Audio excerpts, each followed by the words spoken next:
अंसारी, आप देख रहे हैं सनामीस यूट्यूब चैनल। फ्रेंड्स, आज हम पढ़ेंगे तराइन का प्रथम युद्ध। तो फ्रेंड्स, मेरी आपसे रिक्वेस्ट है कि आप प्लीज़ इस वीडियो को फुल वॉच कीजिएगा और वीडियो अच्छी लगी तो प्लीज़ वीडियो को लाइक ज़रूर कीजिएगा। चैनल पे नए हैं तो चैनल को सब्सक्राइब कर लीजिएगा और सब्सक्राइब करते वक्त ऑल पे क्लिक करके बेल आइकन को प्रेस कर दीजिएगा ताकि मेरे हर वीडियो का आने वाला नोटिफिकेशन सबसे पहले आप तक पहुँचे। फ्रेंड्स, चलते अपने टॉपिक पे। तराइन का प्रथम युद्ध। तराइन का प्रथम युद्ध 1191 ईस्वी में मोहम्मद गौरी और पृथ्वीराज चौहान के बीच हुआ, जिसमें मोहम्मद गौरी की हार हुई और पृथ्वीराज चौहान की जीत हो गई। मोहम्मद गौरी जो था उस टाइम गजनी का सुल्तान था। तो उसकी नज़र भारत पे लगी हुई थी कि भारत को खजाने को जीता जाए और गजनी को सोने की चिड़िया बना दिया जाए। लेकिन तब मोहम्मद गौरी ने भारत पर आक्रमण किया तो इस यहाँ पे पृथ्वीराज चौहान का शासन था और यहाँ पे जयचंद्र, पृथ्वीराज चौहान का मित्र था जिसका नाम जयचंद्र था, उसका यहाँ पे शासन था।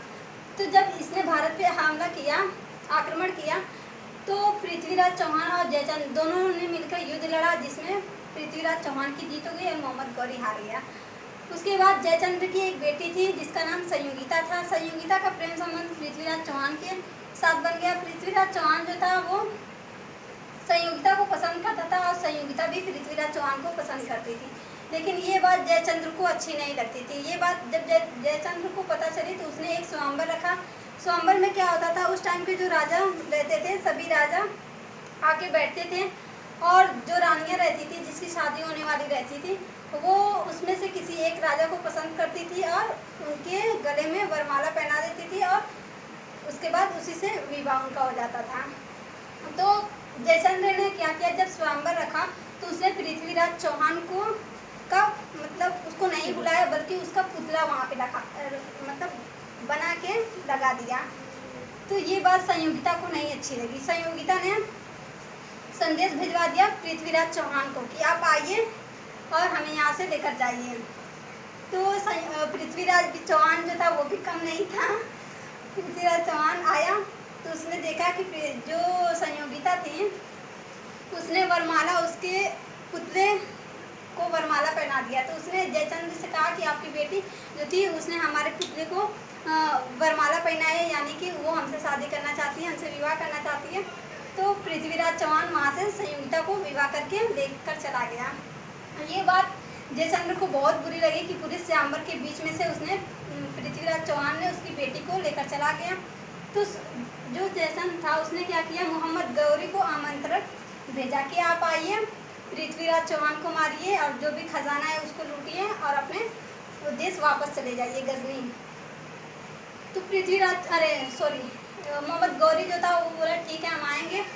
तो उसने कहा कि हमें नॉलेज नहीं है, हमें ज्ञान नहीं है कि वहाँ पे हम कैसे जीतेंगे। तो उसने बताया कि जो भी गुप्त रास्ते थे और जो भी पृथ्वीराज चौहान की सेना की जो कमज़ोरी थी उसको बताया कि ये कमज़ोरी है पृथ्वीराज चौहान की सेना की।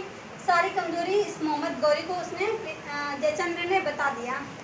तो मोहम्मद गौरी आया और उसने तराइन का द्वितीय युद्ध 1192 ईस्वी में लड़ा, जिसमें मोहम्मद गौरी की जीत हुई और पृथ्वीराज चौहान हार गया।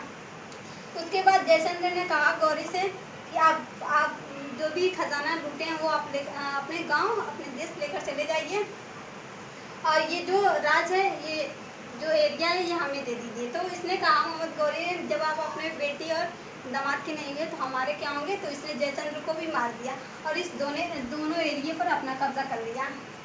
फिर इसे 1194 ईस्वी में यही मोहम्मद गौरी के साथ हुआ।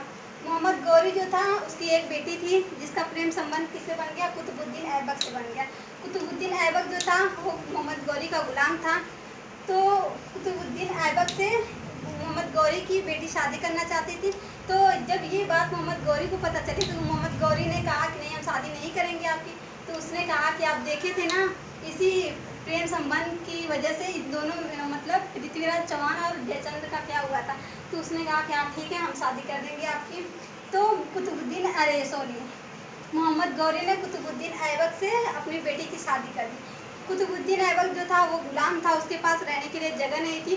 तो जो ये एरिया जीता था मोहम्मद गौरी ने, इस एरिया को कुतुबुद्दीन ऐबक को दे दिया कि ये एरिया तुम लो और यहाँ पे मेरी बेटी को रखना। और फिर इसी के बाद यहीं से गुलाम वंश शुरू हो गया। कुतुबुद्दीन ऐबक से ही गुलाम वंश शुरू हो गया। तो प्लीज़ वीडियो अच्छी लगी तो प्लीज़ वीडियो को लाइक ज़रूर कीजिएगा। चैनल पर नया है चैनल को सब्सक्राइब कर लीजिएगा ताकि आने वाली नोटिफिकेशन आपको मिलती रहेगी। तराइन का तृतीय युद्ध अब हम पढ़ेंगे गुलाम वंश में। बंद